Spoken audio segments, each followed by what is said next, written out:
शिक्षा देता है, अंधविश्वास से मुक्ति दिलाता है, लेकिन राजनीति के अंदर भी हमें जागरूक होना पड़ेगा, क्योंकि राजनीति भी हमें प्रभावित करती है। वरना तो सर साथियों, कार वहां गुजर गया, गुबार देखते रहे, कार वहां गुजर गया, गुबार दे रहे, हम किसको कहते रहे?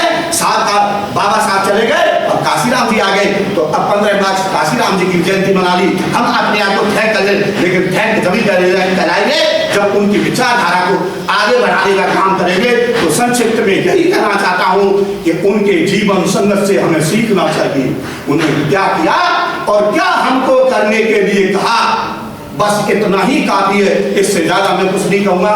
सभी का बहुत बहुत धन्यवाद, मेरे को समय दिया। इन्हीं शब्दों के साथ जय हिंद, जय भारत।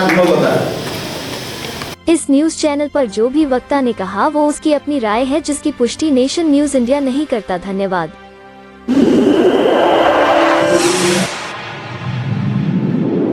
निवेदन करूंगा कि आए और अपनी बात रखें।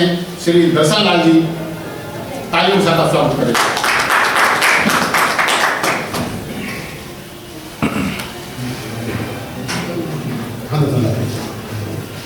तथागत गौतम बुद्ध, परम पूज्य बौद्धिसत्व बाबा साहब डॉक्टर भीमराव अम्बेडकर 21वीं सदी के बहुजन नायक मानवर काशीराम जी के चरणों में नमन करते हुए आज मानवर काशीराम साहब की 90वीं जयंती मनाने के उपलक्ष्य में मंच पर उपस्थित हमारे ज्ञानदाता गुरु आदरणीय केसी ट्रिपल साहब, मंच पर उपस्थित हमारे केंद्रीय कोऑर्डिनेटर सुजीत सम्राट जी और समस्त विद्वान साथियों, सभी को सर्वप्रथम मेरा सादर जय भीम। मैं सबसे पहले सभी बहुजन समाज में जन्मे संत गुरुओं महापुरुषों को नमन करता हूं।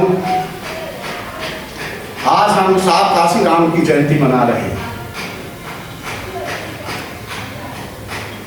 तो मैं ये तो नहीं जानना चाहूंगा किसी एक व्यक्ति से कि आप कितने पढ़े लिखे हैं, लेकिन मेरे आकलन में इतना जरूर मालूम है कि यहाँ पर बैठे हुए लगभग सभी लोग ग्रेजुएट हैं, सभी लोग ग्रेजुएट हैं। मानवर काशीराम साहब भी ग्रेजुएट थे। मानवर साहब दुनिया में चले गए, अपना नाम छोड़ गए। बाबा साहब को अध्ययन करके हमने क्या छोड़ा है समाज में,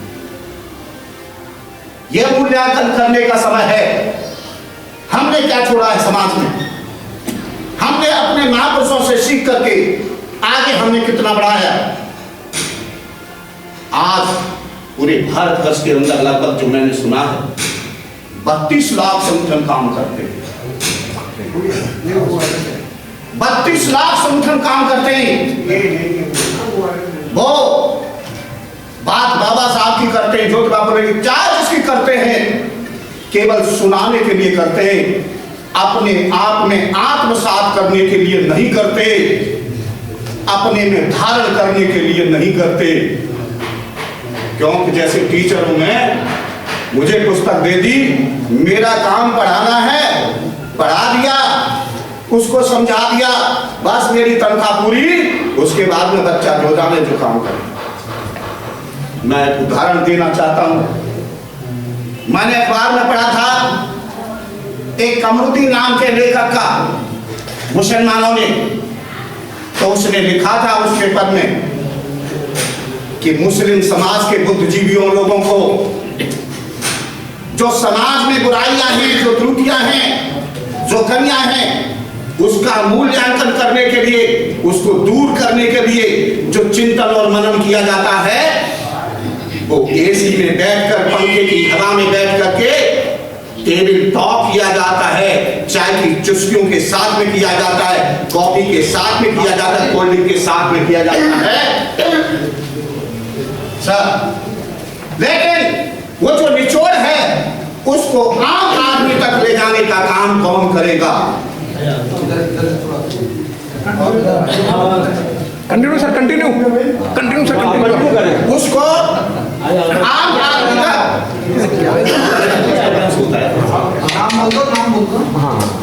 साथियों, हमारे मुख्य अतिथि आदरणीय श्री अजीत गौतम जी पधार चुके हैं, तालियों से स्वागत करें। और मैं अपने मुख्य अतिथि से निवेदन करूंगा कि पुष्प चढ़ा करके माननीय कांसीराम को श्रद्धा सुमन अर्पित करें। माननीय अजीत गौतम साहब हमारे मुख्य अतिथि।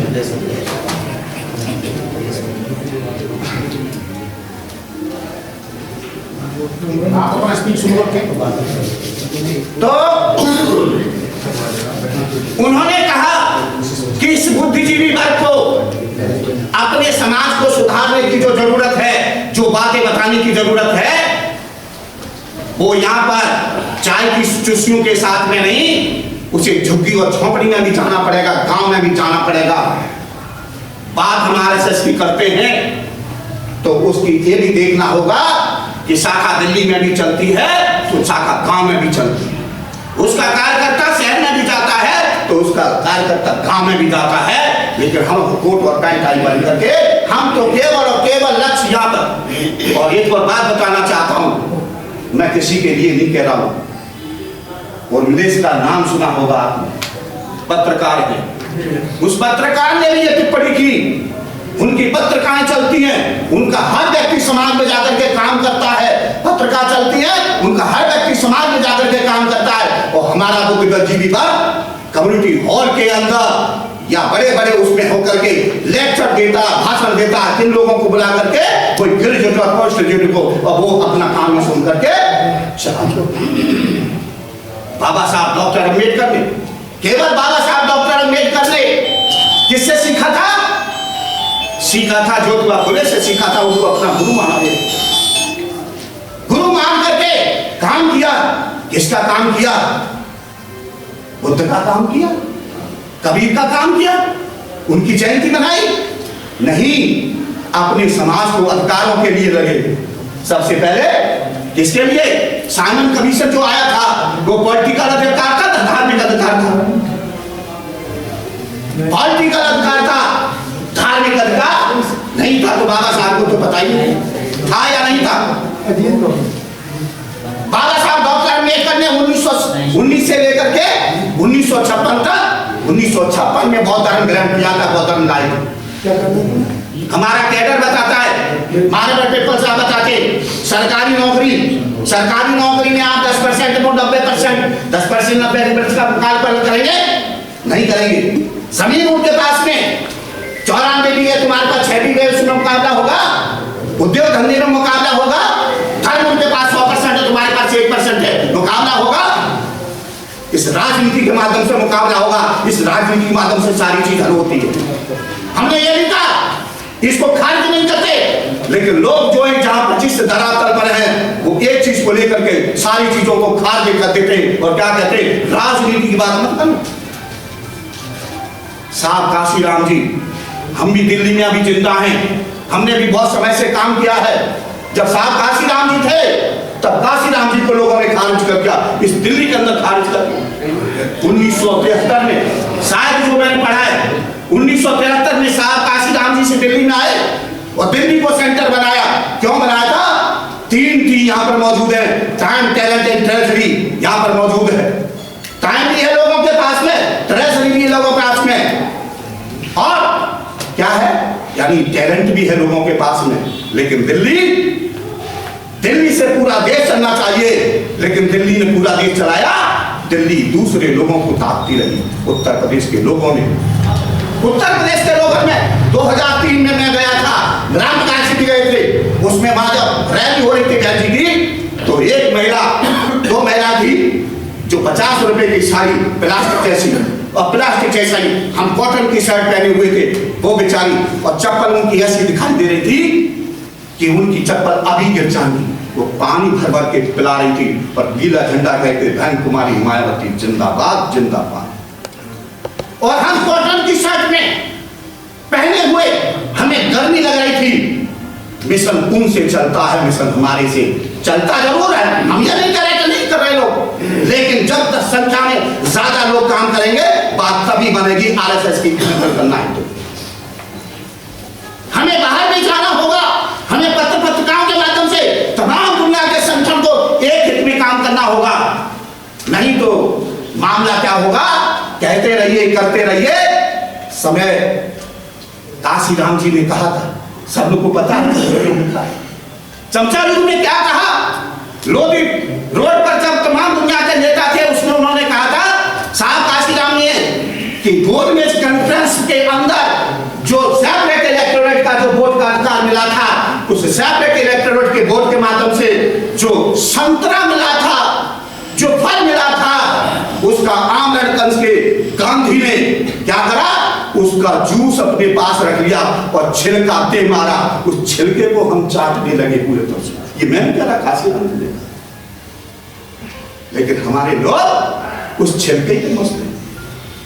ये हमारा जो इसमें लिखा है कि स्वतंत्र, इसमें फ्री एंड फेयर इलेक्शन, इस देश के अंदर राजनीति लड़ाई होती है।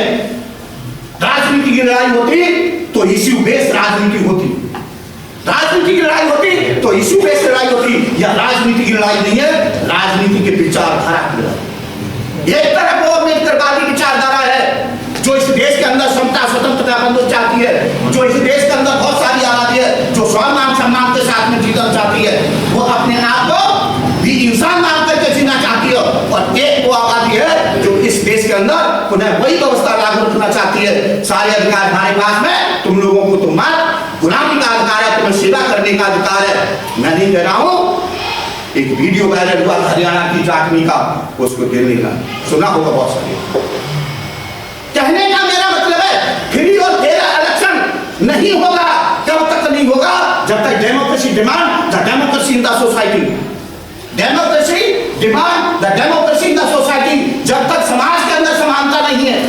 बाबा साहब डॉक्टर अम्बेडकर ने क्या कहा था? लोग कहते हैं 10 साल के लिए आरक्षण दिया, 10 साल के लिए आरक्षण, पॉलिटिकल आरक्षण दिया था, लेकिन until unless democracy must be among the society, समाज के अंदर डेमोक्रेसी हो जानी चाहिए। तो डेमोक्रेसी है नहीं है, इसलिए चूंकि उनकी संख्या ज्यादा है, चूंकि उनकी क्या है? संख्या ज्यादा है, आपकी संख्या कम है, उनकी संख्या कम है, इनकी संख्या हमारी, यानी हम संख्या के आधार पर जागरूक हो जाएं तो सत्ता हासिल कर लेंगे। इसलिए तीनों M muscle power, money power और माइंड पावर। माइंड पावर का मतलब मीडिया उनकी बात करता है, तुम्हारी बात नहीं करता, चाहे अब हो चाहे पहले भी। ये बाबा साहब डॉक्टर अम्बेडकर ने कहा। माफिया यानी मसल पावर वाला जो छत्री वगैरह है, मैं बताने की जरूरत नहीं, वो भी डंडा लेकर के हमारे को धमकाता। क्यों रे? जेवर में मैं चुनाव प्रचार के लिए गया था, एक बादमी समाज के आदमी के पास में बैठा था, उसको मालूम है गालियां दे रहा था माँ बहन की, और कहा साले वोट डाले जाना वहां पर। ये कैसे समझा रहे हैं? वोट डाले जाना। बूढ़े आदमी और 60 साल के आदमी को वो 45 का आदमी गाली दे रहा था, क्या वो वोट डालेगा? तो मसल पावर का इस्तेमाल होता है, क्योंकि उनकी संख्या कम है तो इसके माध्यम से लेना है। और उसके बाद में मीडिया में हम जो बहुत सारी खबरें हैं, वो तो डर गया, वो मर गया, वो झुक गया, वो बिक गया, वो सब क्या है? वो तुमको गुमराह करने के लिए अल्पसंख्यक के बहुसंख्यक हो जाए, इनको सारी चीज समझ में नहीं आ जानी चाहिए। इसलिए वो तुम्हारे को प्रिंट मीडिया और इलेक्ट्रॉनिक मीडिया वो अपनी बात पर सुना जाता है, और उसी के ज्ञान के आधार पर हम अपना मूल्यांकन करते रहते हैं। हम कोई नेता नहीं है, हम तो चिंतक है। हमने आप लोगों से सीखा है और सिखाने का काम करते हैं, यही हमारा काम है। और हमें अगर वास्तव में अपने महापुरुषों का सम्मान करते हैं या करते रहना चाहते हैं, तो हमें उनकी सीखी हुई बातों को जनता के बीच में आगे बढ़ाते रहना चाहिए, निस्वार्थ भाव से। हमें कोई लालच नहीं है, क्यों कि हम लाभार्थी वर्ग हैं। हम क्या हैं? लाभार्थी वर्ग हैं। हमारे पास में समाज के उन लोगों का जो 1848 से लेकर से 1956 तक के जितने भी महापुरुष हैं, उनका कर्ज है, तो हमें कर्ज चुकाने का काम करना चाहिए। वो काम क्या करना है कि हमें समाज के अंदर महापुरुषों की विचारधारा को फैलाने का काम है।